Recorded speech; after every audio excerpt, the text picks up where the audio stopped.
Les gens cherchent tout le temps quelque chose de spécial. Pour l'immobilier, il faut être visionnaire. J'ai vendu une île. Tout le monde la veut, mais il faut faire le chèque.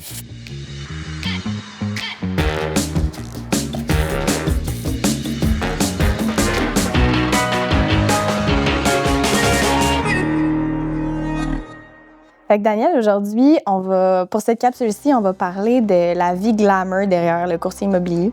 Ce qu'on veut savoir, c'est est-ce que c'est vraiment aussi glamour que ce que les grandes émissions télévisées américaines nous montrent, 2-3 arguments en close un deal à quelques millions, les grosses maisons qui se vendent facilement. C'est-tu aussi glamour que ça, vendre des maisons à ce prix-là? C'est vraiment spécial, c'est le fun.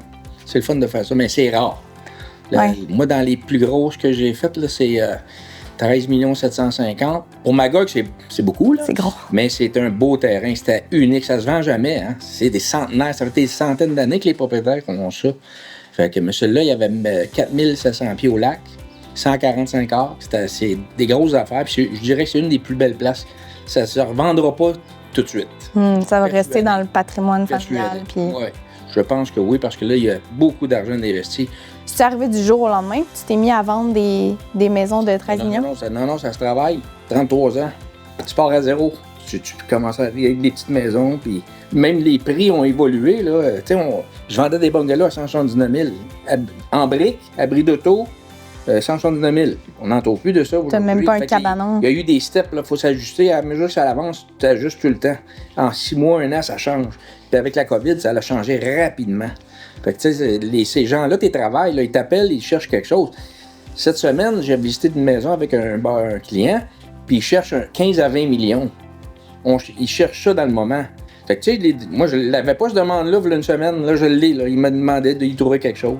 Fait que 15 à 20 millions, c'est des propriétés. Là, faut que tu aies des connaissances, faut que tu connaisses des gens, faut que tu connaisses le lac.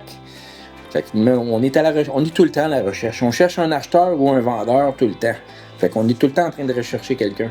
Fait que c'est la personne, dans le fond, c'est toi, Daniel, la personne qui, avec tes contacts et tes connaissances, qui réussit à aller chercher justement des gens qui cherchent des maisons au bord de l'eau en disant que t'aimes les propriétés au bord de l'eau.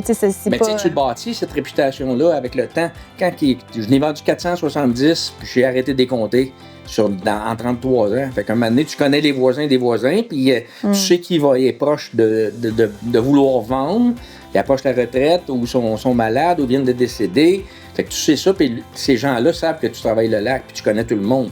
Fait qu'ils t'appellent, puis ils disent « Bon, je cherche ça. Si tu trouves ça, tu m'appelles. » Mais c'est un petit peu de même, là, que même quand ils t'appellent pour une propriété, bon, ça fait pas. Mais moi, si tu viens qu'à avoir telle propriété avec tant de pieds au lac, je suis acheteur. J'ai un budget de temps. Fait que là, c'est là que tu te mets à la recherche. Des fois, tu as une liste d'acheteurs, là. Puis tu as des vendeurs qui t'ont parlé, disent « Bon, moi, éventuellement, je vais vendre. Fait que, mais je la vends pas tout de suite. » Fait qu'il faut que tu travailles ça à long terme. Faut pas l'oublier. Fait que si tu décroches de l'immobilier, moi, je travaille 7 jours semaine. Fait que tu décroches jamais. Tu peux pas décrocher si tu veux être au diapason, si tu veux être à jour dans les valeurs, être au courant de ce qui se passe. Si tu décroches pendant 6 mois, quand tu vas revenir, là, tu n'as pas eu toutes les nouvelles du jour. Là. Puis tu sais, là, tu dis les gens, ils t'appellent, mais est-ce qu'au début, ça arrivait des fois que c'était toi qui allais cogner, qui travaillait, qui développait? Oh, oui, non, je le fais encore. Je le fais encore. Tu as 15-20 millions là, moi, là, je n'ai pas à vendre là, comme c'est là. Fait qu'il va falloir que je trouve quelque chose. Fait que je vais penser à mon affaire, je connais gros des gens. Il y en a qui ont des belles propriétés, ça vaut peut-être pas 20 millions, mais ça vaut peut-être 8, 9, 10. Puis on va mettre la maison de 10 millions dessus, tu sais, si on trouve pas exactement ce que les gens veulent. Parce que les gens ont des projets, ils ont tous des projets dans la tête. C'est ça que ça veut dire aussi le 24/7 d'un entrepreneur, c'est que ça arrête jamais parce qu'il faut que tu penses à ces mandats-là, il faut que tu trouves, il faut que tu cherches. Si tu n'as pas pris cet appel-là ou tu n'as pas fait ce rendez-vous-là, tu n'as pas eu la chance qu'ils te disent je cherche de 15 à 20 millions. Fait que il l'a peut-être dit à un autre agent, par exemple, parce que toi, tu n'étais pas disponible. Fait que c'est pour ça qu'il faut que tu sois tout le temps là. Tu n'as pas le choix. Tu le fais ou tu le fais pas. Fait des agents qui font ça à temps partiel, moi, j'y crois pas. Moi, j'y crois pas. Il faut que tu sois à jour, puis les prix, les valeurs, tout ça, tu peux pas être 6 mois sans être là, parce qu'en 6 mois, ça change. Les évaluateurs professionnels, c'est ce qu'ils font. Après 6 mois, l'évaluation n'est pas bonne. Pourquoi? Parce que le marché change tellement vite. Faut que tu sois là tout le temps. En tant que client aussi, c'est vraiment rassurant de savoir que ton courtier, ça fait des années qu'il est dans le domaine, il s'y connaît, puis il va aller cogner aux portes si tu as besoin de quelque chose. C'est ce que je fais. C'est ce que je fais. Puis si c'est impossible de trouver ce qu'ils veulent, sais, les gens qui veulent le domaine de 10 millions à 3,5, ben, je vous rappellerai probablement pas. Il faut que ça soit logique en même temps. Là. Ça arrive-tu souvent que tu fais des petits reality checks avec des clients? Ah ben oui. Il y a des gens qui ne connaissent pas le marché. Ils pensent qu'avec 2 millions, on va avoir le choix de maison au Lac-Métro-Magog. Mais 2 millions, là, t'as un terrain. Ouais. Fait que le monde ne le savent pas, ça. Mais le marché a changé tellement avec la COVID. Là, on a tout l'inventaire, à l'a passé. Là, on a tout vendu ce qu'il y avait disponible. Comment tu trouves ça, l'évolution du marché, justement, que ça ait autant augmenté? Tu sais, c'est-tu positif? C'est-tu... Ben, c'est positif, mais c'est les riches qui viennent plus riches puis qui ont les sous pour acheter ces affaires-là. C'est pas tout le monde.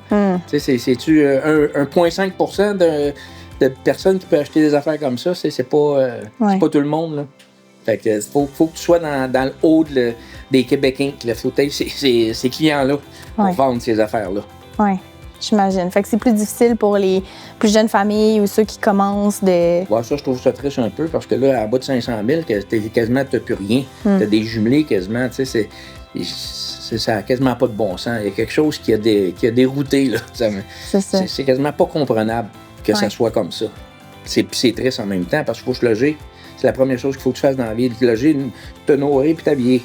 Ben merci beaucoup pour ces petites anecdotes-là. Puis on se rend compte que ça prend pas juste 2-3 bons arguments puis un lifestyle de séries télévisées. Ça prend la bonne propriété avec le bon acheteur.